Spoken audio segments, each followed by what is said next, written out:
ಎಲ್ಲರಿಗೂ ಶುಭೋದಯ.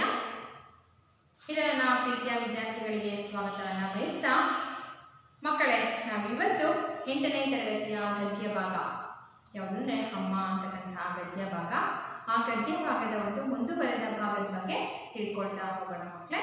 ಹಾಗಾದರೆ ನಾವು ಇಂದಿನ ತರಗತಿಯಲ್ಲಿ ಏನು ತಿಳ್ಕೊಂಡಿದ್ವಿ ಈ ಪಾಠದ ಬಗ್ಗೆ ಅನ್ನೋದನ್ನ ಸ್ವಲ್ಪ ಪೂರ್ವಕತೆಯನ್ನು ನಾವು ನೋಡೋದಾದರೆ,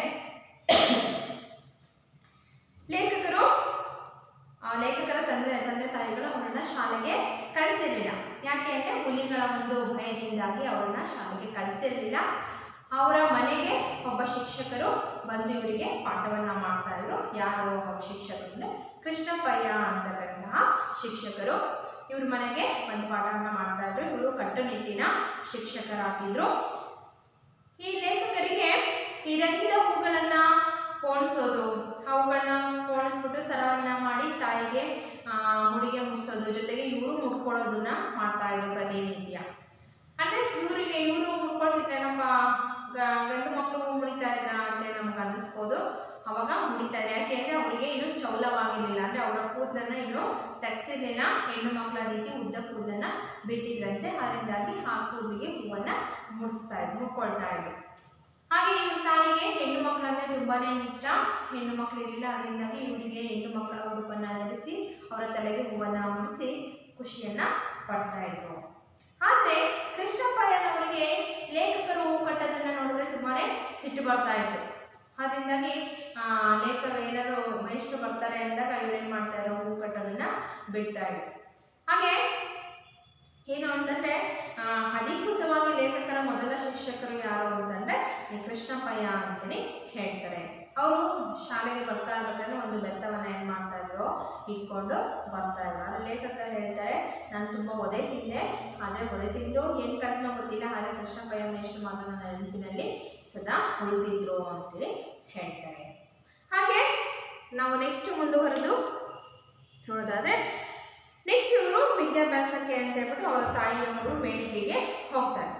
ಮೇಣಿಗೆಗೆ ಹೋಗಿ ಅಲ್ಲಿ ಶಾಲೆಗೆ ಸೇರ್ಕೊಳ್ತಾರೆ. ಆಗ ಅವರಿಗೆ 6 ವರ್ಷ ವಯಸ್ಸಾಗಿರುತ್ತೆ. ಅದು ಏಕೋಪಾಧ್ಯಾಯ ಶಾಲೆ ಬೇರೆ. ಆ ಶಾಲೆಯಲ್ಲಿ ಆವರಣದಲ್ಲಿ ತುಂಬಾ ಧೂಳು ತುಂಬಿರುತ್ತೆ. ಆ ಧೂಳಿನಲ್ಲಿ ಕೆಲವು ಮಣ್ಣಿನಲ್ಲಿ ಕೆಲವು ಹುಳುಗಳೇನು ಮಾಡಿದ್ದಾವೆ, ಮಣ್ಣನ್ನು ಕೊರೆದು ಅಡಿಯಲ್ಲಿ ಒಂದು ಕುಳಿ ಅಂತೇಳಿ ಹೇಳ್ತೀವಿ. ಕುಳಿ ಅಂತಂದರೆ ಕುಂಡಿ ಅಥವಾ ಹೊಂಡ ಅಂತೇಳಿ ಹೇಳ್ತೀವಿ. ಆ ಹೊಂಡದಲ್ಲಿ ಕೆಲವೊಂದು ಹುಳಗಳು ಇರ್ತಾ ಇವೆ. ಆ ಕಪ್ಪು ಹುಳಗಳನ್ನ ತನ್ನ ದೇವಿ ಗುಬ್ಬಿ ಅಂತೇಳಿ ಕರೀತಾರೆ. ಆ ಹುಳಗಳನ್ನ ಮೇಲೆ ಎಬ್ಬಿಸೋಕ್ಕೋಸ್ಕರ ಈ ಶಾಲೆ ಮಕ್ಕಳೆಲ್ಲ ಏನು ಮಾಡ್ತಾ ಇದ್ರು, ಅದ್ರ ಸುತ್ತ ಬೆಳ್ಳನ್ನ ಈ ರೀತಿ ಹಾಡಿಸ್ತಾ ಕಾಶಿಗೆ ಹೋಗೋ ದಾರಿ ತೋರಿಸು ಅಂತೇಳಿ ಹೇಳಿದಾಗ ಆ ಹುಳುಗಳು ಏನು ಮಾಡ್ತಾ ಇದ್ವಿ ಹಿಂದೆ ಹೋಗ್ತಾ ಇದ್ರು. ಈ ರೀತಿ ಆ ಮಕ್ಕಳು ಶಾಲೆಯ ಆವರಣದಲ್ಲಿ ಆಟವನ್ನ ಆಡ್ತಾ ಇದ್ರು. ಎಷ್ಟೋ ಕಷ್ಟಪಟ್ಟು ಆ ಮಕ್ಕಳುಗಳನ್ನ ಮೇಷ್ಟ್ರು ಒಳಗೆ ಬಂದು ಪಾಠ ಮಾಡೋದಕ್ಕೆ ಕೂರಿಸ್ಕೊಳ್ತಾ ಇದ್ರು. ಆದರೆ ಮಕ್ಕಳಿಗೆ ಹೊರಗೆ ಹೋಗಿ ಆಟ ಆಡೋದು ತುಂಬಾನೇ ಇಷ್ಟ ಇತ್ತು. ಅದರಿಂದಾಗಿ ಹೊರಗೆ ಹೋಗೋಕ್ಕೆ ಏನಾದರೂ ಉಪಾಯಗಳನ್ನು ಹುಡುಕ್ತಾ ಇದ್ರು ಆ ಮಕ್ಕಳು. ಆ ಉಪಾಯದಲ್ಲಿ ಒಂದು ಉಪಾಯ ಏನು ಅಂತಂದರೆ, ಒಂದಕ್ಕೆ ಹೋಗ್ತೀನಿ ಸರ್ ಅಂತೇಳಿ ಯಾವಾಗಲೂ ಕೇಳ್ತಾರೆ. ಆಗ ಶಿಕ್ಷಕರು ಏನು ಮಾಡ್ತಾ ಇದ್ರು, ಅವ್ರನ್ನ ಹೊರಗೆ ಬಿಡ್ತಾ ಇದ್ರು. ಈ ರೀತಿಯಾಗಿ ಲೇಖಕರು ಮಾಡ್ತಾ ಇದ್ರು ಅಂತೇಳಿ ಹೇಳ್ತಾರೆ. ಹಾಗೆ ಅವರನ್ನ ಮನೆ ಹತ್ತಿರ ಬಂದರೆ, ಮನೆ ವಾತಾವರಣಕ್ಕೆ ಬಂದರೆ, ಅವರು ಅವರ ಮನೆಯಲ್ಲಿ ಮಳೆಗಾಲ ಬಂದರೆ ತುಂಬಾ ಅವ್ರ ಮನೆ ಸೋರ್ತಾ ಇತ್ತು. ಸೋರ್ದ ಭಾಗವನ್ನು ಹುಡ್ಕೊಂಡು ಇವರು ಹೋಗಬೇಕಾಗಿತ್ತು. ಹಾಗೆ ಅವರ ಮನೆಯಲ್ಲಿ ಅವರಪ್ಪ, ಅವರ ಸಂಬಂಧಿಕರು, ಅವರ ಸ್ನೇಹಿತರೆಲ್ಲ ಸೇರಿಕೊಂಡು ಮಳೆಗಾಲ ಶುರುವಾಯಿತು ಅಂದರೆ ಮನೆಯಲ್ಲಿ ಕೆಲವೊಂದು ವಸ್ತುಗಳನ್ನ ಸಂಗ್ರಹಿಸ್ತಾ ಇದ್ರು. ಯಾವ ವಸ್ತುಗಳನ್ನಂದರೆ ಅಕ್ಕಿ, ಬೇಳೆ, ಜೊತೆಗೆ ಚೋನಿ ಬೆಲ್ಲ, ಇವುಗಳನ್ನೆಲ್ಲ ಸೌದೆ, ಇವುಗಳನ್ನೆಲ್ಲ ಏನು ಮಾಡ್ತಾ ಇದ್ರು, ಸಂಗ್ರಹಿಸ್ತಾ ಇದ್ರು. ಜೊತೆಗೆ ಅವ್ರ ಊರಲ್ಲಿ ತುಂಬ ಯಥೇಚ್ಛವಾಗಿ ಸಿಗ್ತಾ ಇರ್ತಕ್ಕಂಥ ಹಣ್ಣು ಯಾವುದು, ಹಲಸಿನ ಹಣ್ಣು. ಸಾಮಾನ್ಯವಾಗಿ ಮಲೆನಾಡು ಪ್ರದೇಶದಲ್ಲಿ ಹಲಸಿನ ಹಣ್ಣು ಯಥೇಚ್ಛವಾಗಿ ದೊರೆಯುತ್ತೆ. ಅದು ಕಾಯಿಯಿಂದ ಇಟ್ಕೊಂಡು ಹಣ್ಣಿನವರೆಗೂ ಹಲವಾರು ಪದಾರ್ಥಗಳನ್ನು ತಯಾರು ಮಾಡ್ತಾರೆ. ಹಾಗೆ ಆ ಹಣ್ಣಿನಿಂದ ಹಲವಾರು ಪದಾರ್ಥಗಳನ್ನ ತಯಾರು ಮಾಡ್ತಾ ಇದ್ರು. ಹಾಗೆ ಇವ್ರು ಏನು ಮಾಡ್ತಾರೆ, ಚಳಿಗಾಲ ಶುರುವಾಯಿತು ಅಂದರೆ ಅವರ ಬಚ್ಚಲ ಮನೆ ಬರುತ್ತಲ್ಲ, ಆ ಬಚ್ಚಲ ಮನೆಯ ಒಂದು ಒಲೆಯಲ್ಲಿ ಕೈಯನ್ನು ಮುಂದೆ ಚಾಚಿ ಏನು ಮಾಡ್ತಾ ಇದ್ರು, ಬೆಂಕಿಯನ್ನು ಕಾಯಿಸ್ಕೊಳ್ತಾ ಇದ್ರು. ಆ ಬೆಂಕಿಯ ಒಲೆ ಇರುತ್ತಲ್ಲ, ಆ ಒಲೆಗೆ ಹಲಸಿನ ಬೀಜವನ್ನು ಹಾಕಿ ಸುಟ್ಟು ಅವುಗಳನ್ನ ತಿಂತಾ ಅವರ ಮನೆಯಲ್ಲಿ ಯಾರು ದೊಡ್ಡವರಿದ್ರೆ ಅವ್ರು ಹೇಳಿದಂಥ ಕಥೆಗಳನ್ನು ಬಾಯಿ ಬಿಟ್ಕೊಂಡು ಕೇಳ್ತಾ ಆ ಹಲಸಿನ ಬೀಜವನ್ನು ತಿಂತಾ ಕೂತಿರ್ತಾ ಇದ್ವಿ ಅಂತೇಳಿ ಲೇಖಕರು ಈ ರೀತಿಯಾಗಿ ನಮ್ಮ ಬಾಲ್ಯದ ಒಂದು ನೆನಪುಗಳನ್ನ ಹಂಚ್ಕೊಳ್ತಾ ಇದ್ವಿ. ಹಾಗಾದರೆ ನಾವೀಗ ಯಾವ್ಯಾವ ವಿಷಯಗಳನ್ನ ತಿಳ್ಕೊಳ್ತೀವಿ ಅಂತಂದರೆ ಇಲ್ಲಿ ನೋಡಿ ಮಕ್ಕಳ, ಅದು ಲೇಖಕರ ಬಾಲ್ಯದ ಖುಷಿಯ ಸಂಗತಿಗಳು. ಲೇಖಕರಿಗೆ ಬಾಲ್ಯದಲ್ಲಿ ಖುಷಿಯನ್ನು ಕೊಟ್ಟಿದ್ದಂತಹ ಸಂಗತಿಗಳು ಯಾವ್ಯಾವುದು ಅನ್ನೋದ್ರ ಬಗ್ಗೆ, ಹಾಗೆ ಮಲೆನಾಡಿನಲ್ಲಿ ಕಾಫಿ ತಯಾರಿಸುವ ವಿಶೇಷ ಬಗೆ, ಮಲೆನಾಡಿನಲ್ಲಿ ಕಾಫಿಯನ್ನು ತಯಾರಿಸ್ತಕ್ಕಂತಹ ಬಗೆ ಹೇಗೆ, ಅದೇ ಒಂದು ವಿಶೇಷ. ಅದರಿಂದಾಗಿ ಯಾವ ರೀತಿ ತಯಾರಿಸ್ತಾ ಇದ್ರು ಕಾಫಿಯನ್ನು ಮಲೆನಾಡಿನಲ್ಲಿ ಅನ್ನೋದನ್ನು ನಾವು ತಿಳ್ಕೊಳ್ಳೋಣ. ಹಾಗೆ ಲೇಖಕರ ಮನೆಯ ವಾತಾವರಣ, ಅವರ ಮನೆಯ ಒಂದು ವಾತಾವರಣ ಹೇಗಿತ್ತು ಅನ್ನೋದ್ರ ಬಗ್ಗೆ ನಾವು ತಿಳ್ಕೊಳ್ಳೋಣ. ಅರ್ಥ ಆಯ್ತಾ? ಹಾಗಾದರೆ ಎಲ್ಲರೂ ಪುಸ್ತಕವನ್ನು ತೆರೆಯಿರಿ ಮಕ್ಕಳ. ನಾನು ವಾಚನವನ್ನು ಮಾಡ್ತಾ ಹೋಗ್ತೀನಿ, ನೀವು ನೋಡ್ತಾ ಹೋಗಿ. ಬೇಸಿಗೆಯಲ್ಲಿ ನಮ್ಮಮ್ಮ ಮಳೆಗಾಲದ ದಿನಗಳಿಗೆಂದು ಹಪ್ಪಳ, ಸೆಂಡಿಗೆಯಂತಹ ಅನೇಕ ತಿಂಡಿಗಳನ್ನು ಒಣಗಿಸಿ ಇಡುತ್ತಿದ್ದರು. ಮನೆ ಹಿರಿಯರಿಗೆ ಮಾತ್ರ ಗೊತ್ತಿದ್ದ ಕೆಲವು ಔಷಧೀಯ ಗುಣಗಳ ಸೊಪ್ಪುಗಳನ್ನು ಬೇಯಿಸಿ ನಿತ್ಯ ಊಟದಲ್ಲಿ ಬಳಸುತ್ತಿದ್ದರು. ಅದು 2ನೇ ಮಹಾಯುದ್ಧದ ಕಾಲ. ಕೆರೆಕೊಪ್ಪದಲ್ಲಿ ಅಂಗಳದ ಆಚೆ ಮನೆಯನ್ನು ಆಕ್ರಮಿಸಲು ಹೊಚ್ಚುತ್ತಾ ಇರುವ ಅರಣ್ಯವಿತ್ತು. ನಸುಕಿನಲ್ಲಿ ಎದ್ದು ಮನೆ ಎದುರು ಅರಣ್ಯದ ಅಂಚಿನಲ್ಲಿ ಇದ್ದ ರಂಚದ ಮರವೊಂದರಿಂದ ನೆಲದ ಮೇಲೆ ಚೆಲ್ಲಿರುತ್ತಿದ್ದ ನಕ್ಷತ್ರದ ಆಕಾರದ ರಂಚದ ಹೂವುಗಳನ್ನು ಆರಿಸುವುದು, ದೂರ್ವೆಯನ್ನು ಹುಲ್ಲಲ್ಲಿ ಹುಡುಕಿ ಕಿತ್ತು ತರುವುದು, ಕೇದಿಗೆ ಹರಳಿದೆಯೇ, ಮರದ ಮೇಲಿನ ಗೂಡಲ್ಲಿ ಮೊಟ್ಟೆ ಮರಿಯಾಯಿತೆ ಎಂದು ಬಿದಿರಿನ ಸಂದಿಯಿಂದ ನಿತ್ಯ ನೋಡುವುದು ನನಗೆ ಖುಷಿಯ ಸಂಗತಿಗಳು. ದೂರ್ವೆಯನ್ನು ಅಜ್ಜನಿಗೆ ಪೂಜೆಗೆ ಕೊಟ್ಟು ಅಮ್ಮ ಕಡಗೋಳಿನಿಂದ ಮೊಸರು ಕಡಿಯುವಾಗ ಏಳು ನಾರಾಯಣನೇ, ಏಳು ಲಕ್ಷ್ಮೀ ರಮಣ ಎಂದು ಹಾಡನ್ನು ಹೇಳುವುದನ್ನು ಆಲಿಸುತ್ತಾ ರಂಚದ ಹೂವನ್ನು ಬಾಳೆಯ ನಾರಿನಲ್ಲಿ ಕೋಣಿಸುತ್ತಾ ಕೃಷ್ಣಪ್ಪಯ್ಯ ಮೇಸ್ತ್ರಿಗಾಗಿ ಆತಂಕದಲ್ಲಿ ಕಾಯುತ್ತಾ ಇವತ್ತು ಮೇಸ್ತ್ರಿಗೆ ಜ್ವರ ಬರಲಿ ದೇವರೇ ಎಂದು ಮನಸ್ಸಿನಲ್ಲೇ ಪ್ರಾರ್ಥಿಸುತ್ತಾ ಇರುವುದೇ ನನ್ನ ಬಾಲ್ಯದ ಪುನರಾವರ್ತಿತ ದೈನಿಕವಾಗಿತ್ತು. ಕೆರೆಕೊಪ್ಪದಲ್ಲಿ ನಮಗೆಲ್ಲ ಚರಟದ ಕಾಫಿ. ಆದರೆ ಕೆಲವು ಸಾರಿ ಅಜ್ಜಯ್ಯನಿಗೆ, ನನ್ನ ತಂದೆ ಶಾನುಭೋಗರಿಗೆ ಮತ್ತು ಅವರ ಗೆಳೆಯರಾದ ಊರಿನ ಪಟೇಲರಿಗೆ ಮಾತ್ರ ಒರಿಜಿನಲ್ ಕಾಫಿ ಪುಡಿಯ ಕಾಫಿ ಬೀಜವನ್ನು ಆಗಲೇ ಹುರಿದು ಆಗಲೇ ಪುಡಿ ಮಾಡಿ ಆಗಲೇ ಕುದಿಯುವ ನೀರಿಗೆ ಬೆರೆಸಿ ಮುಚ್ಚಿಟ್ಟು ಅದರ ಗಸಿ ಇಳಿಯುವಷ್ಟು ಹೊತ್ತು ಕಾದು ಅದಕ್ಕಾಗಿಯೇ ಇದ್ದ ಬಟ್ಟೆಗೆ ಸುರಿದು ಹಿಂಡಿ ಡಿಕಾಕ್ಷನ್ ಇಳಿಯುವಾಗ ಕಳೆದುಕೊಂಡ ಉಷ್ಣಾಂಶವನ್ನು ಬಿಸಿ ಬಿಸಿ ಎಮ್ಮೆ ಹಾಲು ಬೆರೆಸಿ ಹದ ಮಾಡಿ ಕಾಫಿ ಮಾಡುವುದು ಸಾಮಾನ್ಯವಾಗಿತ್ತು. ಈ ಕಾಫಿಯನ್ನು ಪಳ ಪಳ ಹೊಳೆಯುವ ಒಂದು ಹಿತ್ತಾಳೆ ಲೋಟದಿಂದ ಇನ್ನೊಂದು ಲೋಟಕ್ಕೆ ನೊರೆ ಬರುವಂತೆ ಎತ್ತರದಿಂದ ಹಲವು ಸಾರಿ ಉಯ್ದು ಕುಡಿಯಲು ಅಗತ್ಯವಾದ ಬಿಸಿಗದನ್ನು ಇಳಿಸಿ ಸೆರಗು ಮುಚ್ಚಿದ ಕೈಯ ಮೇಲೆ ಅದನ್ನು ಇಟ್ಟುಕೊಂಡು ಹಸನ್ಮುಖಿಯಾಗಿ ಅಮ್ಮ ಕುಡಿಯಲು ಕೊಡುತ್ತಿದ್ದಳು. ಮಕ್ಕಳಿಗೂ ನನಗೂ ಎಲ್ಲೋ ಒಂದೊಂದು ಸಾರಿ ಈ ಕಾಫಿಯ ಪುಣ್ಯ ಸಿಗುತ್ತಿತ್ತು.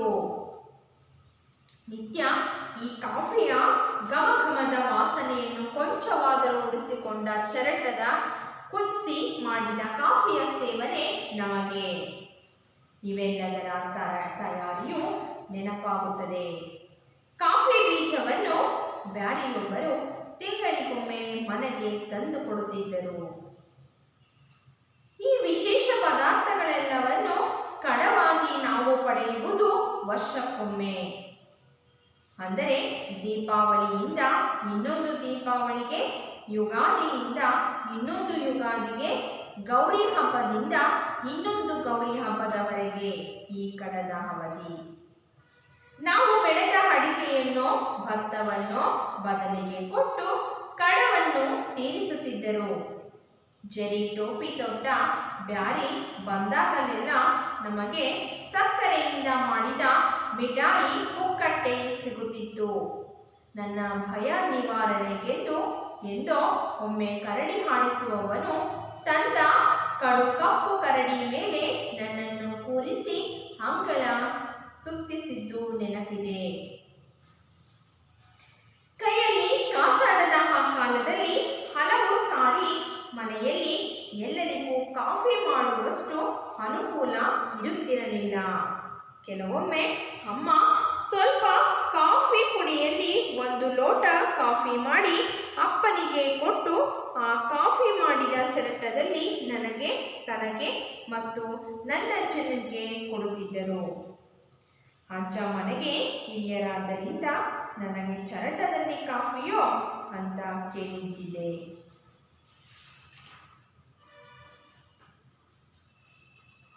ಮನೆಯಲ್ಲಿ ಅಜ್ಜಿಗೂ ಅಮ್ಮನಿಗೂ ಕಿರಿಕಿರಿಯಾದಾಗ ಅಜ್ಜಯ್ಯ ಸೌದೆ ತರುವ ನೆಪ ಮಾಡಿ ಕತ್ತಿ ಹಿಡಿದು ಕಾಡಿಗೆ ನಡೆದು ಬಿಡುತ್ತಿದ್ದರು. ನಾನು ಹಠ ಹಿಡಿದು ಅವರ ಜೊತೆ ಹೋಗುತ್ತಿದ್ದೆ. ಅಮ್ಮನಿಗೆ ನಾನು ಹೀಗೆ ಅಜ್ಜಯ್ಯನಿಗೆ ಜೊತೆ ಪಟಾಂಗ ಮಾಡುತ್ತಾ ಅಲೆಯುವುದು ಇಷ್ಟವಾಗುತ್ತಿರಲಿಲ್ಲ.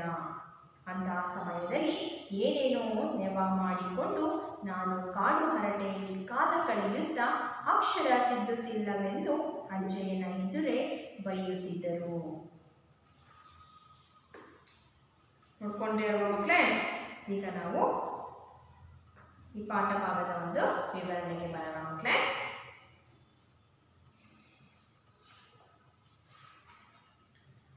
ಈಗ ನಾವಿಲ್ಲಿ ಇದರಲ್ಲಿ ಮಳೆಗಾಲಕ್ಕೆ ಏನೇನು ಸಂಗ್ರಹಿಸ್ತಾ ಇದ್ರು ಅಂತೇಳಿ ತಿಳ್ಕೊಂಡ್ವಿ. ಅದೇ ರೀತಿ ಇನ್ನೂ ಕೆಲವೊಂದು ವಸ್ತುಗಳನ್ನ ಮಳೆಗಾಲಕ್ಕೋಸ್ಕರ ಸಂಗ್ರಹಿಸ್ತಾ ಇದ್ವಿ. ಯಾವ್ಯಾವು ಅಂತೇಳಿ ನೋಡೋಣ ಮಕ್ಕಳೇ. ಬೇಸಿಗೆಯಲ್ಲಿ ನಮ್ಮಮ್ಮ ಮಳೆಗಾಲದ ದಿನಗಳಿಗೆಂದು ಹಪ್ಪಳ, ಸೆಂಡಿಗೆಯಂತಹ ಅನೇಕ ತಿಂಡಿಗಳನ್ನು ಒಣಗಿಸಿ ಇಡುತ್ತಿದ್ದರು. ಅಂದ್ರೆ ಊಟಕ್ಕೆ ಏನು ಸೈಡ್ಸ್ ಅಂತೇಳಿ ಹೇಳ್ತೀವಲ್ಲ ನಾವು, ಆ ರೀತಿ ಆ ಊಟಕ್ಕೋಸ್ಕರ ಏನ್ ಮಾಡ್ತಾ ಇದ್ರು, ಬೇಸಿಗೆಯಲ್ಲಿ ಮಳೆಗಾಲಕ್ಕೋಸ್ಕರ ಹಪ್ಪಳ, ಸೆಂಡಿಗೆ ಅಂತಹ ಅನೇಕ ತಿಂಡಿಗಳನ್ನ ಮಾಡಿ ಅವುಗಳನ್ನ ಒಣಗಿಸಿ ಇಡ್ತಾ ಇದ್ರು. ಬೇಸಿಗೆ ಬಿಸಿಲು ಇರುತ್ತಲ್ವ ಚೆನ್ನಾಗಿ, ಅದರಿಂದಾಗಿ ಆ ಟೈಮಲ್ಲಿ ಆ ಹಪ್ಪಳ, ಸೆಂಡಿಗೆಗಳನ್ನೆಲ್ಲ ಮಾಡಿ ಒಣಗಿಸಿ ಇಡ್ತಾ ಇದ್ರು. ಮನೆಯ ಹಿರಿಯರಿಗೆ ಮಾತ್ರ ಗೊತ್ತಿದ್ದ ಕೆಲವು ಔಷಧೀಯ ಗುಣಗಳ ಸೊಪ್ಪುಗಳನ್ನು ಬೇಯಿಸಿ ನಿತ್ಯ ಊಟದಲ್ಲಿ ಬಳಸುತ್ತಿದ್ದರು. ಅಂದ್ರೆ ಮನೆಯಲ್ಲಿ ಹಿರಿಯರಿಗೆ ಗೊತ್ತಿದ್ದಂತಹ ಕೆಲವು ಔಷಧೀಯ ಸಸ್ಯಗಳು. ಔಷಧೀಯ ಸಸ್ಯಗಳು ಅಂದ್ರೆ ಯಾವ ಮಕ್ಕಳೇ ಹೇಳಿ? Very good. ಯಾವ್ಯಾವುದು? ತುಳಸಿ, ಹಾಗೆ ದೊಡ್ಡ ಪತ್ರೆ, ಒಂದೆಲಗ, ಮತ್ತೆ ಅಲೋವೆರಾ, ಹಾಗೆ ಶುಂಠಿ ಎಲೆಗಳು. ಶುಂಠಿ ಬರುತ್ತಲ್ವ ಮಕ್ಕಳೇ, ಆ ಶುಂಠಿಯ ಎಲೆಗಳು. ಈ ರೀತಿ ಹಲವಾರು ಔಷಧೀಯ ಸಸ್ಯಗಳನ್ನ ಏನ್ ಮಾಡ್ತಾ ಇದ್ರಂತೆ ಇವರು ಊಟದ ಜೊತೆ ಬಳಸ್ತಾ ಇದ್ರಂತೆ. ಅದು 2ನೇ ಮಹಾಯುದ್ಧದ ಕಾಲ. ಕೆರೆ ಕೊಪ್ಪದಲ್ಲಿ ಅಂಕಣದ ಆಚೆ ಮನೆಯನ್ನು ಆಕ್ರಮಿಸಲು ವಂಚುತ್ತಾ ಇರುವ ಅರಣ್ಯವಿತ್ತು. ಅಂದ್ರೆ ಅವರ ಮನೆಯ ಮುಂದಿನ ಅಂಗಳದ ಆಚೆ ಅರಣ್ಯ ಇತ್ತು. ಆ ಅರಣ್ಯ ಏನಾಗ್ತಾ ಇತ್ತು ಅಂದ್ರೆ ಇವರ ಮನೆಯನ್ನು ಕೂಡ ಆ ಅರಣ್ಯಕ್ಕೆ ಸೇರಿಸ್ಕೊಳ್ಬೇಕು ಅಂತ ಹೇಳ್ಬಿಟ್ಟು ಮೋಸ್ಟ್ಲಿ ಅನ್ಕೊಳ್ತಾ ಇದ್ರು. ಅದರಿಂದಾಗಿ ಕವಿ ಈ ರೀತಿಯಾಗಿ ಹೇಳಿದ್ದಾರೆ. ನಸುಕಿನಲ್ಲಿ ಎದ್ದು, ನಸುಕು ಅಂತಂದ್ರೆ ಬೆಳಗಿನ ಜಾವ ಅಂತೇಳಿ ಹೇಳ್ತೀವಲ್ಲ ಮಕ್ಕಳೇ, ಅದು ನಸುಕು. ಮುಂಜಾನೆ ಅಥವಾ ಬೆಳಗಿನ ಜಾವ.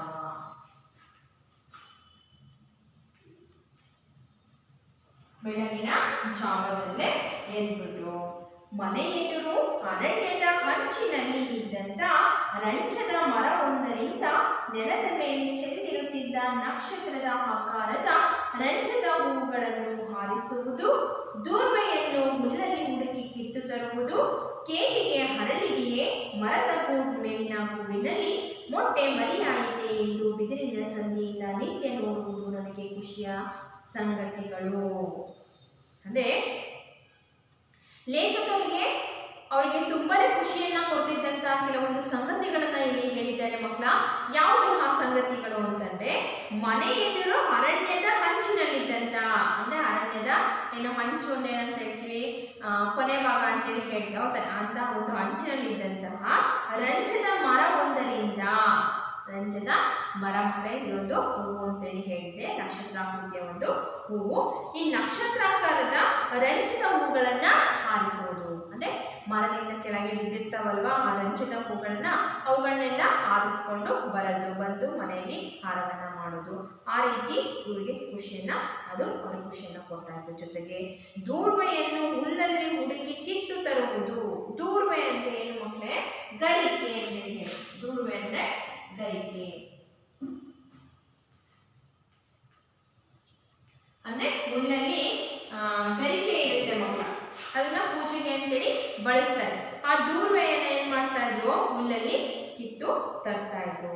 ಕೇದಿಗೆ ಹರಳಿದೆಯೇ, ಕೇದಿಗೆ ಹೂವು ಹರಳಿದೆಯಾ ಅಂತ ನೋಡೋದು. ಮರದ ಮೇಲಿನ ಗೂಡಲ್ಲಿ ಮೊಟ್ಟೆ ಮರಿಯಾಯಿತೆ ಎಂದು ಬಿದಿರಿನ ಸಂದಿಯಿಂದ ನಿತ್ಯ ನೋಡುವುದು. ಅಂದ್ರೆ ಮರದಲ್ಲಿ ಏನು ಗೂಡು ಕಟ್ಟಿದಂತಹ ಹಕ್ಕಿಗಳು ಮೊಟ್ಟೆ ಇಟ್ಟಿದವ, ಒಂದು ಮೊಟ್ಟೆಯಿಂದ ಮರಿ ಆಯ್ತಾ ಅಂತೇಳಿ ನೋಡ್ತಕ್ಕಂಥದ್ದು ಇವರಿಗೆ ಏನು ನಿತ್ಯ ನೋಡ್ತಾ ಇದ್ರು. ಈ ರೀತಿ ನಿತ್ಯ ಬೆಳಗ್ಗೆ ಎದ್ದ ತಕ್ಷಣ ಈ ಕೆಲಸಗಳನ್ನ ಮಾಡ್ತಾ ಇದ್ರು. ಇನ್ನು ಅವರಿಗೆ ತುಂಬಾನೇ ಖುಷಿ ಕೊಡ್ತಾ ಇತ್ತು. ಈ ಕೆಲಸಗಳನ್ನ ಮಾಡೋದು ಅಂದ್ರೆ ಅವರಿಗೆ ತುಂಬಾನೇ ಖುಷಿ ಉಂಟಾಗ್ತಾ ಇತ್ತು ಮನಸ್ಸಿಗೆ. ಅದರಿಂದಾಗಿ ಇವರಿಗೆ ಇವುಗಳು ಖುಷಿ ಕೊಡ್ತಕ್ಕಂಥ ಸಂಗತಿಗಳು ಆಗಿತ್ತು. ಹಾಗೆ ನೆಕ್ಸ್ಟು, ದೂರ್ವೆಯನ್ನು ಅಜ್ಜಯ್ಯನಿಗೆ ಪೂಜೆಗೆ ಕೊಟ್ಟು ಅಮ್ಮ ಕಡೆಗೋಲಿನಿಂದ ಮೊಸರು ಕಡೆಯುವಾಗ ಏಳು ನಾರಾಯಣನೇ ಏಳು ಲಕ್ಷ್ಮೀ ರಮಣ ಎಂಬ ಹಾಡನ್ನು ಹೇಳುತ್ತಾ ಆಲಿಸುತ್ತಾ ರಂಜಿತ ಹೂವನ್ನು ಬಾಳೆಯ ನಾರಿನಲ್ಲಿ ಪೋಣಿಸುತ್ತಾ ಕೃಷ್ಣಪ್ಪಯ್ಯ ಮೇಸ್ತ್ರಿಗಾಗಿ ಆತಂಕದಲ್ಲಿ ಕಾಯುತ್ತಾ ಇವತ್ತು ಮೇಸ್ತ್ರಿಗೆ ಜ್ವರ ಬರಲಿ ದೇವರೇ ಎಂದು ಮನಸ್ಸಲ್ಲೇ ಪ್ರಾರ್ಥಿಸುತ್ತಾ ಇರುವುದೇ ನನ್ನ ಬಾಲ್ಯದ ಪುನರಾವರ್ತಿತ ದೈನಿಕವಾಗಿತ್ತು. ಅಂದ್ರೆ ಇವರು ಪ್ರತಿದಿನ ಏನ್ ಮಾಡ್ತಾ ಇದ್ರು ಈ ಕೆಲಸಗಳನ್ನೆಲ್ಲ ಮಾಡಿ ಅಂತಂದ್ರೆ, ಅಜ್ಜಯ್ಯನಿಗೆ ಆ ದೂರ್ವೆಯನ್ನ ಗರಿಕೆಯನ್ನ ಪೂಜೆಗೆ ಅಂತ ಹೇಳ್ಬಿಟ್ಟು ಕೊಟ್ಟು, ಅಮ್ಮ ಕಡೆಗೋಲಿನಿಂದ ಮೊಸರು ಕಡೆಯತಕ್ಕಂಥ ಕೋಲು ಬರುತ್ತೆ ಮಕ್ಕಳ, ಆ ಮೊಸರು ಕಡೆತಕ್ಕಂಥ ಕೋಲನ್ನು ನಾವು ಕಡೆಗೋಲು ಅಂತೇಳಿ ಕರಿತೀವಿ ಮಕ್ಕಳೇ. ಆ ಕಡೆಗೋಲಿನಿಂದ ಏನ್ ಮಾಡ್ತಾ ಇದ್ರು, ಮೊಸರನ್ನ ಕಡಿತಾ ಇರ್ಬೇಕಾದ್ರೆ ಅವರ ಅಮ್ಮ ಒಂದು ಹಾಡನ್ನ ಹೇಳ್ತಾ ಇದ್ರು. ಅಂದ್ರೆ ಏಳು ನಾರಾಯಣಿ ಏಳು ಲಕ್ಷ್ಮೀ ರಮಣ ಅಂತಂದ್ರೆ, ಬೆಣ್ಣೆ ಬೇಗ ಬಾ ಮೇಲಕ್ಕೆ, ನೀನು ಬೆಣ್ಣೆಯನ್ನ ಇಲ್ಲೇನಂತ ಕಂಡಿದ್ದಾರೆ, ಲಕ್ಷ್ಮೀ ರಮಣ ನಾರಾಯಣ ಅಂತೇಳಿ ಕಂಡಿದ್ದಾರೆ. ಬೆಣ್ಣೆ ಬೇಗ ಬಾ ನಿನ್ ಮೇಲೆ, ಬೇಗ ಮೇಲೆ ಎದ್ದೇಳೋ ಬೆಣ್ಣೆ ಅಂತೇಳಿ ಹೇಳೋದನ್ನ ಏನ್ ಮಾಡ್ತಾ ಇದ್ರು, ಹಾಡನ್ನ ಹೇಳ್ತಾರೆ. ಈ ಹಾಡನ್ನ ಆಲಿಸ್ತಾ ಅಮ್ಮ ಏನಾರ ಹಾಡನ್ನ ಹೇಳ್ತಾ ಇದಾರೆ ಅಂತಕ್ಕಂಥ ಹಾಡನ್ನ ಆಲಿಸ್ತಾ ಕೇಳ್ತಾ ರಂಜಿತ ಹೂವನ್ನ ಇವ್ರೇನ್ ಮಾಡ್ತಾ ಇದ್ರು, ರಂಜಿತ ಹೂವನ್ನ ಯಾವ್ದ್ರಿಂದ ಕಟ್ತಿದ್ರಂತೆ, ಸಾಮಾನ್ಯವಾಗಿ ನಾವು ಹೂವನ್ನ ದಾರಿಂದ ಕಟ್ತೀವಿ ಹೌದಲ್ವಾ, ಆದ್ರೆ ಇವ್ರೇನ್ ಮಾಡ್ತಾ ಇದ್ರು, ರಂಜಿತ ಹೂವನ್ನು ಬಾಳೆಯ ನಾರಿನಲ್ಲಿ ಪೋಣಿಸುತ್ತಾ, ಬಾಳೆಯ ನಾರಿನಿಂದ ಆ ರಂಜಿತ ಹೂಗಳನ್ನ ಪೋಣಿಸ್ತಾ ಕೃಷ್ಣಪ್ಪಯ್ಯ ಮೇಸ್ತ್ರಿಗಾಗಿ ಆತಂಕದಲ್ಲಿ ಕಾಯುತ್ತಾ. ಅಪ್ಪ ಕೃಷ್ಣಪ್ಪಯ್ಯ ಮೇಸ್ತ್ರಿ ಎಲ್ಲಿ ಬಂದ್ಬಿಡ್ತಾರೋ, ಅವ್ರ ಮನೆಗೆ ಪಾಠ ಹೇಳಕ್ಕೆ ಅಂತೇಳಿ ಬರ್ತಾ ಇದ್ರಲ್ವಾ, ಆ ಮೇಸ್ತ್ರಿ ಎಲ್ಲಿ ಬಂದ್ಬಿಡ್ತಾರೋ, ನೋಡಿದ್ರೆ ನನಗೆ ಹೊಡಿತಾರೆ, ಅದರಿಂದಾಗಿ ಯಾವಾಗ ಬಂದ್ಬಿಡ್ತಾರೋ ಏನೋ, ಅವ್ರು ಬರೋ ಮುಂಚೆ ಕಟ್ಟಿಡೋಣ ಅಂತ ಹೇಳ್ಬಿಟ್ಟು ಆ ಮೇಸ್ತ್ರನ್ನ ಆತಂಕದಲ್ಲಿ ಕಾಯುತ್ತಾ, ಆತಂಕ ಅಂದ್ರೆ ಭಯದಿಂದ ಕಾಯುತ್ತಾ ಇವತ್ತು ಮೇಸ್ತ್ರಿಗೆ ಜ್ವರ ಬರಲಿ ದೇವರೇ ಎಂದು ಮನಸ್ಸಿನಲ್ಲೇ ಪ್ರಾರ್ಥಿಸ್ತಾ ಇದ್ರು. ಅಂದ್ರೆ ಇವತ್ತು ಕೃಷ್ಣಪ್ಪಯ್ಯ ಮೇಸ್ತ್ರನ ಮನೆಗೆ ಬರದೇ ಇದೆ, ಅವ್ರಿಗೆ ಜ್ವರ ಬಂದ್ಬಿಡಿ, ಜ್ವರ ಬಂದವರೇನಾಗಲ್ಲ ಮನೆಗೆ ಬರಲ್ಲ, ಅದರಿಂದಾಗಿ ಬರಲಿ ಅಂತ ಹೇಳ್ಬಿಟ್ಟು ಏನ್ ಮಾಡ್ತಾ ಇದ್ರು, ದಿನ ಪ್ರಾರ್ಥಿಸ್ತಾ ಇದ್ರಂತೆ. ಸಣ್ಣ ಮಕ್ಕಳು ಯಾವಾಗ ಗೊತ್ತಾಗಲ್ಲ, ಅದರಿಂದಾಗಿ ಈ ರೀತಿಯಾಗಿ ಏನ್ ಮಾಡ್ತಾ ಇದ್ರು, ಪ್ರಾರ್ಥನೆಯನ್ನ ಮಾಡ್ತಾ ಇದ್ರು. ಅವರು ಬಾಲ್ಯದ ಒಂದು ಪುನರಾವರ್ತಿನ ದೈನಿಕವಾಗಿತ್ತು. ಅಂದ್ರೆ ಪ್ರತಿದಿನ ಈ ರೀತಿ ಮಾಡ್ತಾ ಇದ್ರು ಅಂತ. ದೈನಿಕ ಅಂದ್ರೆ ಪ್ರತಿದಿನ ಅಂತ ಹೇಳಿ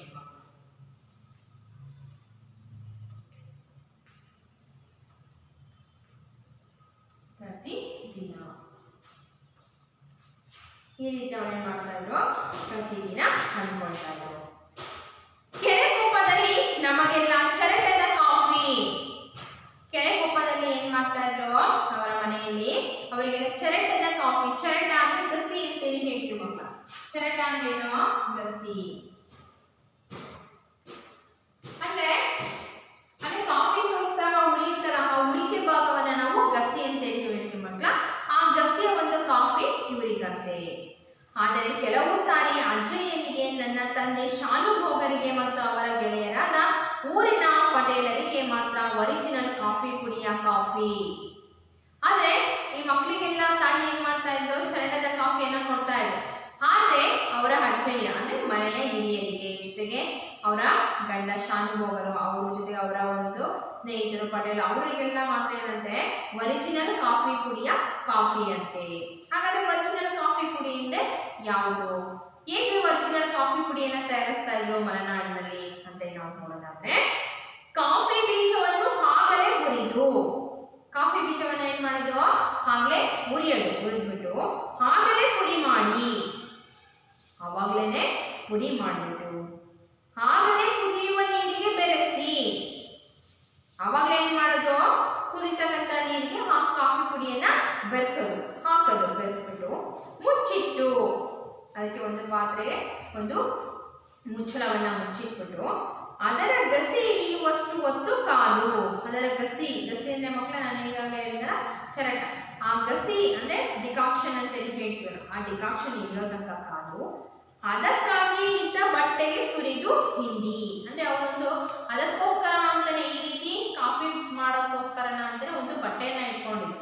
ಆ ಬಟ್ಟೆಯಲ್ಲಿ ಹಿಂಡಿ ಡಿಕಾಕ್ಷನ್ ಇಳಿಯುವಾಗ ಕಳೆದುಕೊಂಡ ಉಷ್ಣಾಂಶವನ್ನು ಬಿಸಿ ಬಿಸಿ ಎಮ್ಮೆ ಹಾಲು ಬೆರೆಸಿ ಹದ ಮಾಡಿ ಕಾಫಿ ಮಾಡುವುದು ಸಾಮಾನ್ಯವಾಗಿತ್ತು. ಅಂದ್ರೆ ಆ ಡಿಕಾಕ್ಷನ್ ಒಂದು ಬಟ್ಟೆಯಲ್ಲಿ ಹಿಂಡಿಬಿಟ್ಟು ಆ ಡಿಕಾಕ್ಷನ್ ಇಳಿಯುವಾಗ ಕಳೆದುಕೊಂಡಂತ ಉಷ್ಣಾಂಶ ಅಂದ್ರೆ ಸ್ವಲ್ಪ ಬಿಸಿ ಏನಾಗಿರುತ್ತೆ ಡಿಕಾಕ್ಷನ್ ಅಲ್ಲಿ ಹಾರಿ ಹೋಗಿರುತ್ತೆ. ಹಾಗಿಂದಾಗಿ ಆ ಸ್ವಲ್ಪ ಹಾರಿರ್ತಕ್ಕಂಥ ಡಿಕಾಕ್ಷನ್ ಬಿಸಿ ಬಿಸಿ ಎಮ್ಮೆ ಹಾಲು ಬೆರೆಸಿ, ಅಂದ್ರೆ ಈ ಎಮ್ಮೆ ಹಾಲನ್ನು ಏನ್ ಮಾಡ್ತಾರೆ, ತುಂಬಾ ಬಿಸಿ ತುಂಬಾ ಹೆಚ್ಚಾಗಿ ಬಿಸಿ ಮಾಡಿರ್ತಾರೆ. ಆ ಬಿಸಿಗೆ ಏನ್ ಮಾಡ್ತಾರೆ, ಆ ಡಿಕಾಕ್ಷನ್ಗೆ ಎಮ್ಮೆ ಹಾಲನ್ನ ಬೆರೆಸಿ ಏನ್ ಮಾಡ್ತಾರೆ, ಕಾಫಿ ಮಾಡೋದು ಸಾಮಾನ್ಯವಾಗಿತ್ತು. ಸರಿ ಮಕ್ಕಳ ಇಲ್ಲೊಂದು ಪದ ಇದೆ, ಬಿಸಿ ಬಿಸಿ. ಬಿಸಿ ಬಿಸಿ ಅಂದ್ರೆ ಏನು, ದ್ವಿರೊತ್ತಿ.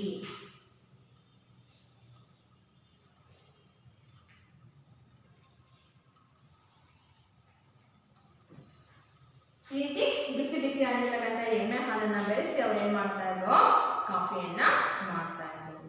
ಈಗ ಗೊತ್ತಾಯ್ತಲ್ವಾ ಮಕ್ಕಳೇ ಯಾವ ರೀತಿ ಮಲೆನಾಡಿನಲ್ಲಿ ಕಾಫಿಯನ್ನ ಮಾಡ್ತಾರೆ ಅಂತೇಳಿ.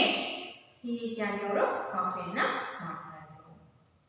ಈ ಕಾಫಿಯನ್ನು ಫಳ ಫಳ ಹೊಳೆಯುವ ಒಂದು ಹಿತ್ತಾಳೆ ಲೋಟದಿಂದ ಇನ್ನೊಂದು ಲೋಟಕ್ಕೆ ನೊರೆ ಬರುವಂತೆ ಎತ್ತರದಿಂದ ಹಲವು ಸಾರಿ ಉಯ್ದು ಕುಡಿಯಲು ಅಗತ್ಯವಾದ ಬಿಸಿಗದನ್ನು ಇಳಿಸಿ ಸೆರಗು ಮುಚ್ಚಿದ ಕೈಯ ಮೇಲೆ ಅದನ್ನು ಇಟ್ಟುಕೊಂಡು ಹಸನ್ಮುಖಿಯಾಗಿ ಅಮ್ಮ ಕುಡಿಯಲು ಕೊಡುತ್ತಿದ್ದರು. ಅಂದ್ರೆ ಏನ್ ಮಾಡ್ತಾ ಇದ್ರು ಅವರು, ಈ ಕಾಫಿ ಆದ್ಮೇಲೆ ಅದನ್ನ ಒಂದು ಕಾಫಿಯನ್ನ ಫಳ ಫಳ ಹೊಳೆಯತಕ್ಕಂತ, ಫಳ ಫಳ ಏನು ಮಕ್ಕಳ, ಇದನ್ನು ಕೂಡ ವಿಶೇಷ ಏನು, ಫಳ ಫಳ ಏನು, ದ್ವಿರೊಕ್ತಿ,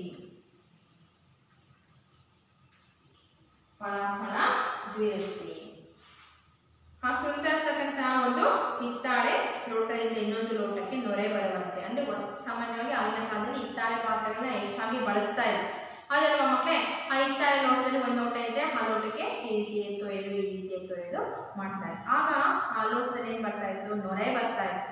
ಆ ನೊರೆ ಬರೋ ತನಕ ಈ ರೀತಿಯಾಗಿ ಮಾಡ್ಬಿಟ್ಟು ಅವಾಗ ಏನ್ ಮಾಡ್ತಾ ಇದ್ರು, ಆ ಕಾಫಿಯನ್ನ ತಮ್ಮ ಸೆರಗಿನ, ಹಿಂದಿನ ಕಾಲದಲ್ಲಿ ನೋಡಿದಿರಲ್ವ ಮಕ್ಕಳೇ, ಮಹಿಳೆಯರು ಏನ್ ಮಾಡೋದು, ತಮ್ಮ ಸೆರಗನ್ನ ಈ ರೀತಿ ಕೈಯಲ್ಲಿ ಸೆರಗನ್ನ ಇಟ್ಕೊಂಡು ಆ ಕೈ ಮೇಲೆ ಆ ಲೋಟವನ್ನ ಇಟ್ಕೊಂಡು ಏನ್ ಮಾಡ್ತಾ ಇದ್ರು, ಹಸನ್ಮುಖಿಯಾಗಿ, ಹಸನ್ಮುಖಿ ಅಂದ್ರೆ ನಗು ಮೊಗ ಅಂತ ಹೇಳ್ತೀವಿ. ಹಸನ್ಮುಖಿ ಅಂದ್ರೆ ನಗು ಮೊಗ, ಅಂದ್ರೆ ನಗ್ತಾ ಇರ್ತಕ್ಕಂಥ ಮುಖದಿಂದ. ನಗದು ಅಂದ್ರೆ ನಗದಲ್ಲೂ ಹಲವಾರು ವಿಧಗಳಿದ್ದಾವೆ ಅಲ್ವಾ ಮಕ್ಕಳೇ. ಇದು ಏನು, ಒಂದು ನಗು ಮುಖ ಅಂತೇಳಿ ಹೇಳ್ತೀವಿ.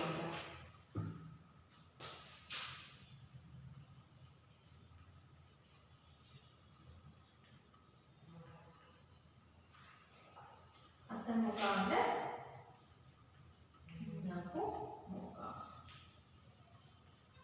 ನಗ್ತಾ ಇರ್ತಕ್ಕಂಥ ಒಂದು ಮುಖದಿಂದ ಏನ್ ಮಾಡ್ತಾ ಇದ್ದಾವೋ ಆ ಕಾಫಿಯನ್ನು ತಂದು ಅವರ ತಂದೆಗಾಗಲಿ ಅವರ ಅಜ್ಜಿಗಾಗಲಿ ಅಥವಾ ಬಂದಂಥ ಪಟೇಲರಿಗಾಗಲಿ ಅವರು ಕಾಫಿಯನ್ನ ಕೊಡ್ತಾ ಇದ್ರು. ಮಕ್ಕಳಿಗೂ ನನಗೂ ಎಲ್ಲೋ ಒಂದೊಂದು ಸಾರಿ ಈ ಕಾಫಿಯ ಪುಣ್ಯ ಸಿಗುತ್ತಿತ್ತು. ಲೇಖಕರು ಹೇಳ್ತಾರೆ ಏನಂತ, ಎಲ್ಲೋ ಒಂದೊಂದು ಸಾರಿ, ಯಾವಾಗಲೂ ಇವರಿಗೆ ಏನೋ ಈ ರೀತಿ ಒರಿಜಿನಲ್ ಕಾಫಿ ಪುಡಿಯಿಂದ ಕಾಯಿಸಿದಂಥ ಕಾಫಿ ಸಿಗ್ತಾ ಇರಲಿಲ್ಲ ಇವರಿಗೆ. ಎಲ್ಲೋ ಒಮ್ಮೊಮ್ಮೆ ಏನಾಗ್ತಾ ಇತ್ತು, ಇವರಿಗೆ ಜೊತೆಗೆ ಆ ಮನೆಯಲ್ಲಿರ್ತಕ್ಕಂಥ ಮಕ್ಕಳಿಗೆ ಕೊಡ್ತಾ ಇದ್ರು. ನಿತ್ಯ ಈ ಕಾಫಿಯ ಘಮಘಮದ ವಾಸನೆಯನ್ನು ಕೊಂಚವಾದರೂ ಉಳಿಸಿಕೊಂಡ ಆ ಚರಟ ಕುದಿಸಿ ಮಾಡಿದ ಕಾಫಿಯ ಸೇವನೆ ನಮಗೆ.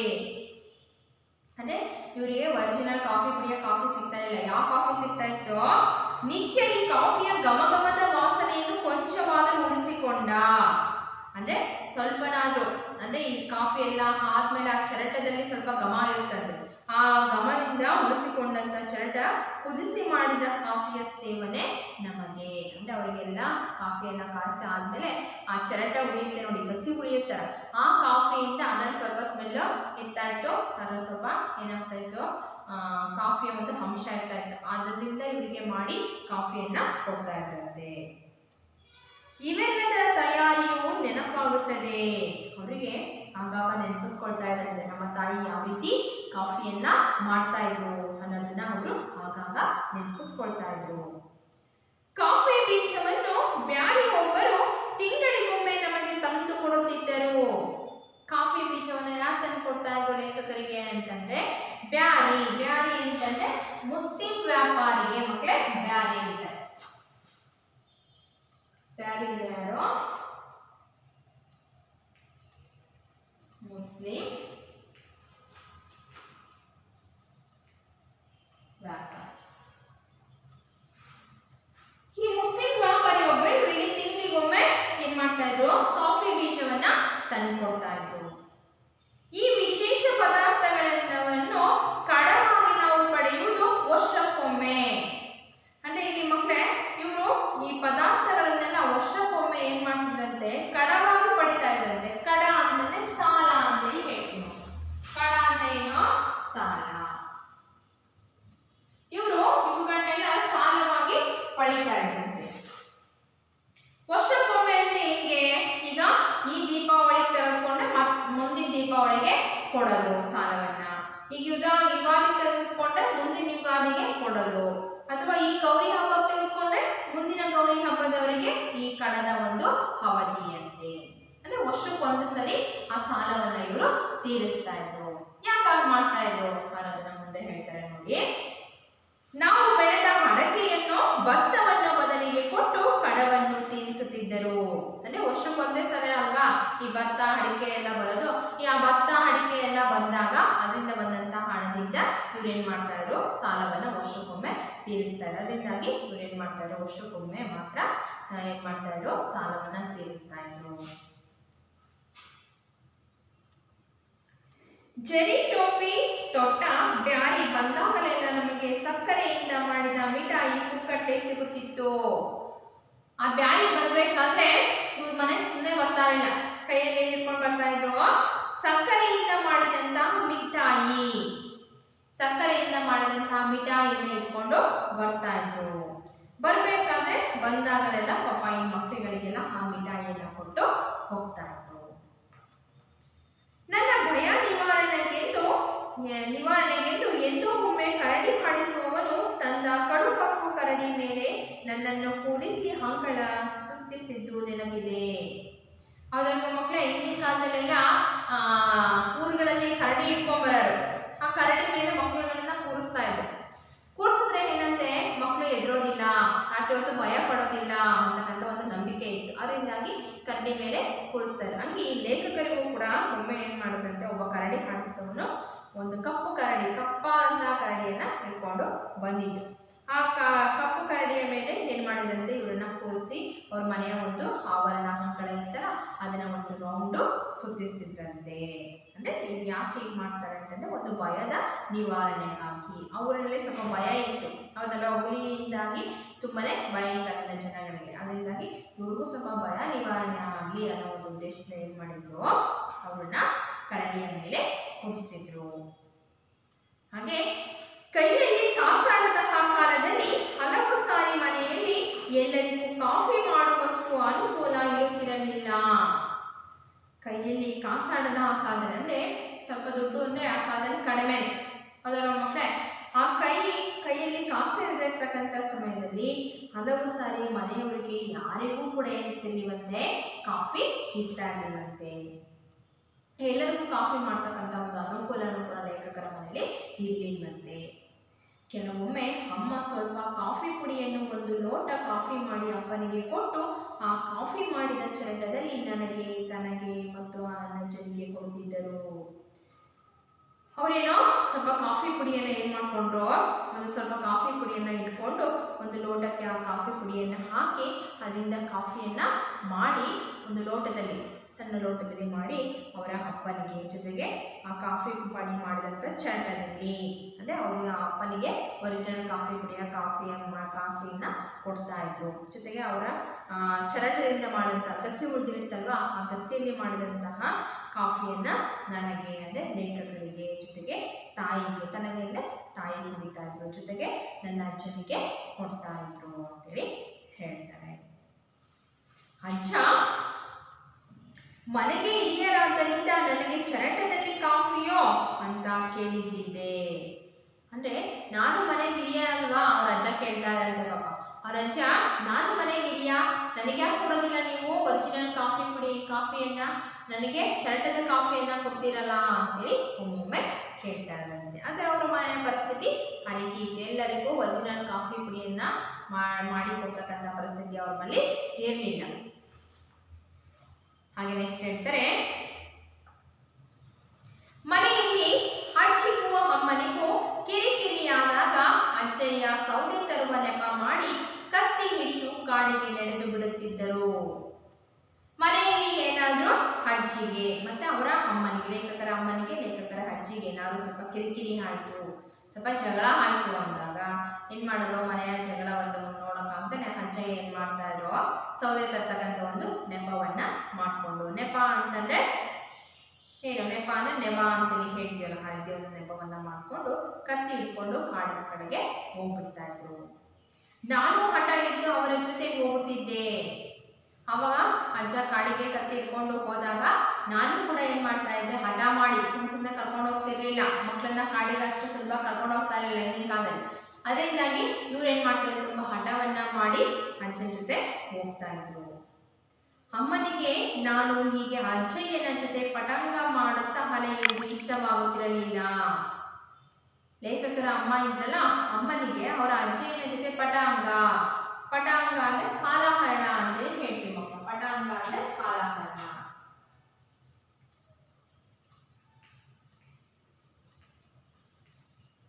ಕಾಲಹರಣ ಅಥವಾ ಹರಟೆ ಅಂತೇಳಿ ಹೇಳ್ತೀವಿ.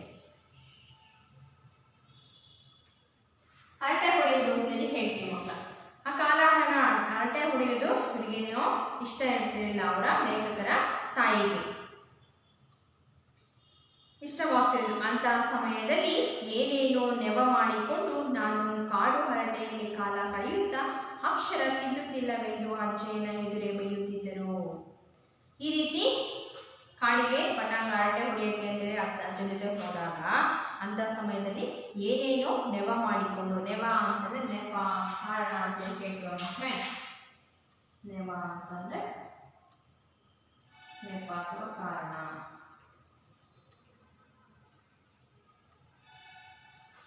ನೆಪ ಮಾಡಿಕೊಂಡು ಕಾರಣ ಮಾಡಿಕೊಂಡು ಅವಳ ಜೊತೆ ಕಾಡಲ್ಲಿ ಹರಟೆಯನ್ನ ಮಾಡ್ಕೊಳ್ತಾ ಕಾಲ ಕಳೀತಾ ಅಕ್ಷರ ತಿರ್ತಾ ಇಲ್ಲ ಇವನು ಅಂತ ಹೇಳ್ಬಿಟ್ಟು ಒಮ್ಮೊಮ್ಮೆ ಅಜ್ಜಯ್ಯನ ಎದುರು ಏನು ಮಾಡ್ತಾ ಇದ್ರು, ಅವರ ಅಮ್ಮ ಬೈತಾ ಇದ್ರು. ಇಷ್ಟು ಈ ಪಾಠದ ಒಂದು ವಿವರಣೆ ಮಾತ್ರ ತಿಳ್ಕೊಂಡ್ರಿ ಅಲ್ವಾ? ನೋಡಿ, ಒಂದು ಯಾರು ಯುವರ ಅನಂತಮೂರ್ತಿಯವರ ಒಂದು ಬಾಲ್ಯದ ನೆನಪುಗಳನ್ನು ನಮಗೆ ಏನು ಇಲ್ಲಿ ಎಷ್ಟು ಚೆನ್ನಾಗಿ ತಿಳಿಸಿಕೊಟ್ಟಿದ್ದಾರೆ ಅನ್ನೋದನ್ನು ನಮಗೆ ಗೊತ್ತಾಯಿತು. ಹೌದಲ್ವ ಮಕ್ಕಳೇ? ಹಾಗಾದರೆ ಈ ಪಾಠಕ್ಕೆ ಸಂಬಂಧಪಟ್ಟ ಕೆಲವೊಂದು ಪ್ರಶ್ನೆಗಳನ್ನ ಕೊಡ್ತೀನಿ, ಬರ್ಕೊಳ್ಳಿ.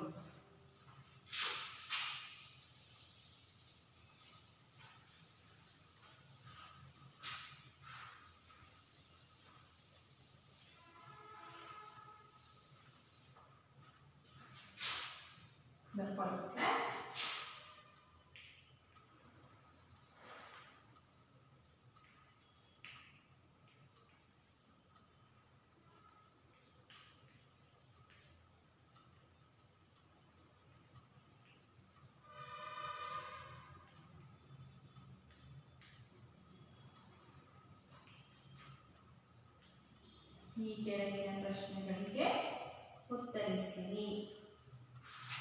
ಮೊದಲನೇ ಪ್ರಶ್ನೆ ಮಕ್ಕಳ,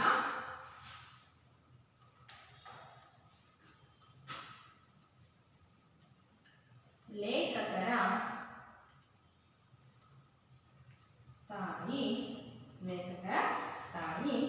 ಕಡೆಗೋಲಿನಿಂದ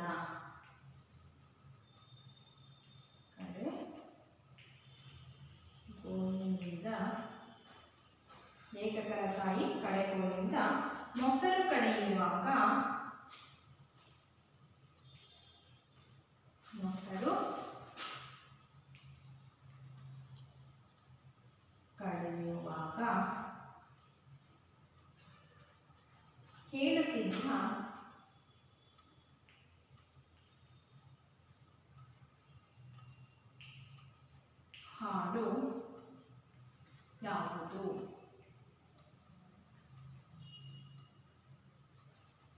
ಗೊತ್ತಿರಲ್ವ ಮಕ್ಕಳೇ?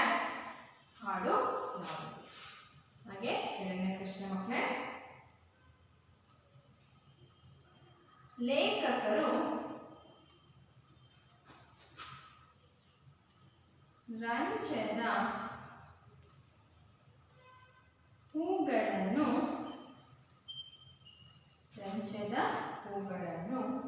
ಯಾವುದರಿಂದ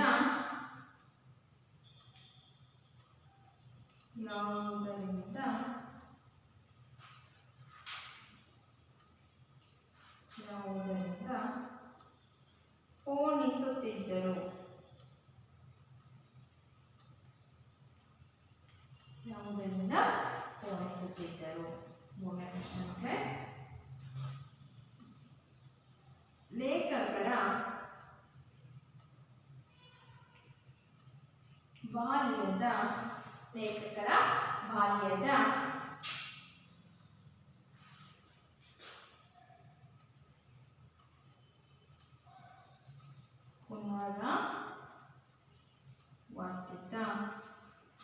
ಪುನರಾವರ್ತಿತ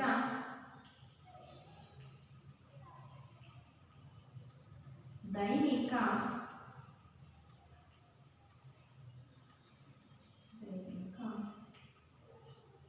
ಯಾವುದಾಗಿತ್ತು? ಲೇಖಕರ ಬಾಲ್ಯದ ಪುನರಾವರ್ತಿತ ದೈನಿಕ ಯಾವುದಾಗಿತ್ತು? ಅರ್ಥ ಆಯ್ತಲ್ಲ ಮಕ್ಕಳೇ? ಇಷ್ಟು ಪ್ರಶ್ನೆಗಳಿಗೆ ನಿಮ್ಮ ಹೋಮ್ವರ್ಕ್ ಪುಸ್ತಕದಲ್ಲಿ ಬರೆದಿರಿ. ಎಲ್ಲರಿಗೂ ಧನ್ಯವಾದ.